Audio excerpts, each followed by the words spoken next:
분명한 분열과 갈등에 맹합니다. 윤석열 정부가 출범한 지 이제 곧 2년이 돼 오지 않았습니까? 우리나라는 단임제 5년 대통령제 국가입니다. 그러면 집권 후반기가 되어 오면 미래 권력이 태어날 수밖에 없죠. 그 미래 권력의 싹과 현재 권력이 조금씩 충돌하기 시작하는 그 지점이다. 물론 이게 뭐 어떻게 갈지는 아무도 모릅니다. 사실은 동일한 정치인의 팬클럽 간에도 여러 그룹이 분화돼서 서로 싸우는 경우가 굉장히 많습니다. 사실은 여의도에는 그런 사례들이 익히 잘 알려져 있고요. 그래서 이런 거에 대해서 하나하나 의미 부여를 할 필요가 없고 그 정당은 또 이런 사적 결사인 어떤 팬클럽의 행위에 대해서 딱히 어떻게 제재를 하거나 뭐 조치를 할 수도 없지 않습니까? 자, 지난 11일입니다. 건승코리아 운영진. 건승코리아는요, 앞서서는 김건희 여사 팬카페인데요. 지금은 김건희 여사, 그다음에 윤석열 대통령을 지지하는 분들의 어떤 카페, 모임이거든요. 근데 여기에 위두훈이에 대해서 문제 제기를 했어요. 위두훈이는 뭐냐면요, 한동훈 위원장을 지지하는 분들의 팬카페예요.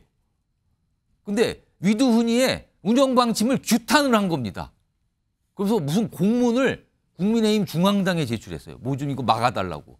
왜 그런가 하면 위두훈이 그 팬카페에서 글도 올리고 하는 활동 중에 특검법을 지지하는 그런 취지의 글들, 그리고 뭐 김건희 여사에 관해서 지적하는 이런 글들, 그런 글들이 있었대요. 근데 왜 이걸 그냥 둡니까? 라고 불만 제기를 하면서 국민의힘에다가 문제 제기를 한 거예요. 그러니까 이런 거예요. 지금 건승코리아 측은 위두훈이 내부에 영부인을 비방하고 특검 찬성을 주장하는 세력이 활동하고 있다.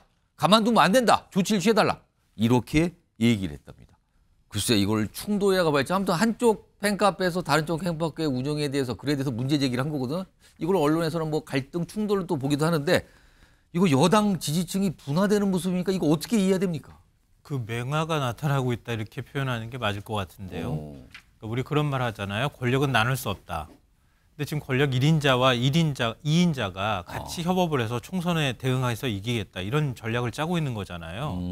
근데 한동훈 비대위원장 입장에서는 윤석열 대통령하고 언제까지 계속 갈 수는 없는 거란 말이에요. 예. 제가 볼 땐 대권까지 생각하고 아마 비대위원장 맡았을 가능성이 있단 말이에요. 근데 어찌됐든 간에 그 2인자로서 윤석열 대통령을 배신하는 일을 할 수 없잖아요. 우리도 적극적으로 윤 대통령 그리고 또 김건희 여사를 보호하는 역할을 하고 있는 거 아닙니까? 김건희 특검법에 대해서도 악법이다 규정을 하고 이천 참사 특별법에 대해서도 그것도 역시 국론 분열이다 이렇게 얘기를 하잖아요. 그러면서 윤 대통령 입장을 충실히 지금 대변하고 있는데 한동훈 비대위원장이 앞으로 정치를 길게 한다고 하면 윤석열 대통령하고 언제까지 계속 이렇게 코드 맞춰서 갈 겁니까? 그걸 지지자들은 먼저 알고 있다고 저는 생각해요. 그러니까 많은 한동훈 비대위원장이 아니 또 국민의힘이 어떤 역할을 해야 될 것이냐. 지난 선거 참패 이후에 그 역할은 한동훈 위원장이 맡아야 될 역할은 윤석열 대통령하고 어느 정도 차별화해서 대통령이 일방적으로 지시하는 당의 모습이 아니라 좀 대통령을 변화시키는 모습이었으면 좋겠다고 하는 게 요구 아니에요? 근데 그 모습을 못 따라가고 있는데 지지자들을 볼 땐 한동훈 비대위원장을 너무 사랑하잖아요. 한동훈 위원장 왜 이렇게 힘들게 합니까? 김건희 여사 너무 밉습니다. 이렇게 나오는 거예요. 근데 이쪽에 건희사랑, 예전에 건희사랑이죠. 건승코리아라고 하는 그 카페에서 볼 때는 윤석열 대통령 또 김건희 여사 지켜야 되잖아요. 어디 감히 김건희 여사와 관련해서 이렇게 불순한 발언들이나 아니면 이런 글들을 올립니까? 당 차원에서 징계해야 됩니다. 이렇게 나오는 거예요. 이게 한동훈 비대위원장의 인기가 올라가면 올라갈수록 정치적 무게감이 커지면 커질수록 아마 이런 차별화 노력들이 지지자들 사이에서부터 먼저 분출될 가능성이 있고요.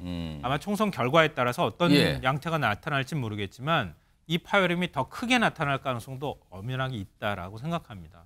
위두훈이 운영자 건승코리아가 주장하는 영부인 비방 및 특검 찬성글 없습니다. 허위사실 유포 중단하세요. 라는 또 반발을 하고 있어요. 반박하고 있고요. 건승코리아, 건사랑 이렇게 되어 있죠. 여기는 지금 윤석열 대통령 부부를 지지하는 팬카페인데 2021년 12월 그리고 한 8만 5천 명 정도 회원수라 그래요. 그리고 위두훈이는 2020년 7월.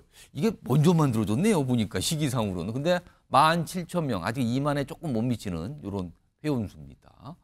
근데 저는 이거 의미 부여가 좀 과도하다고 생각을 해요. 왜냐하면 과도하다. 네, 우리 국민이 5,100만 명인데 방금 저 숫자 나왔습니다만은 두 팬클럽 합해봤자 우리 국민의 1%도 안 되지 않습니까? 그리고 여기에는 중복 가입돼 있는 분들도 분명히 계시거든요. 중복 가입자도 있을 것 같다. 그럼요, 충분히 있죠. 충분히 있고 그 사실은 정치인 팬클럽은요, 자기들만이 그 정치인을 지킬 수 있고 뭐 올바르게 견인할 수 있다는 그런 자의식이 굉장히 강한 경우가 있어요.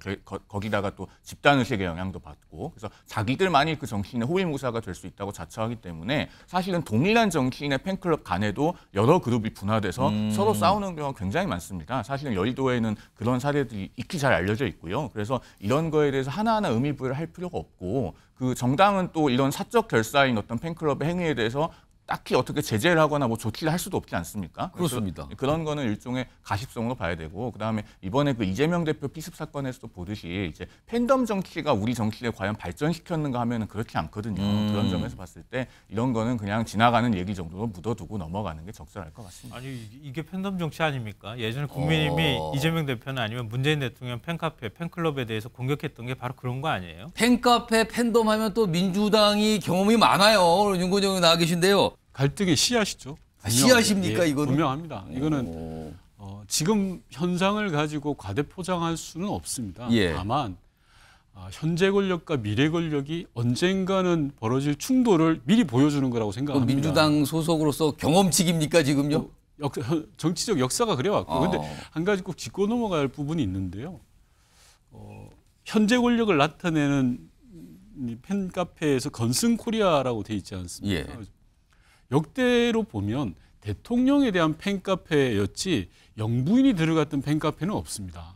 요건 좀 약간 특징이 있는 겁니까? 중요한 포인트라고 봐지죠. 오히려 영부인이 앞세우는 거죠. 건승코리아라는 부분은.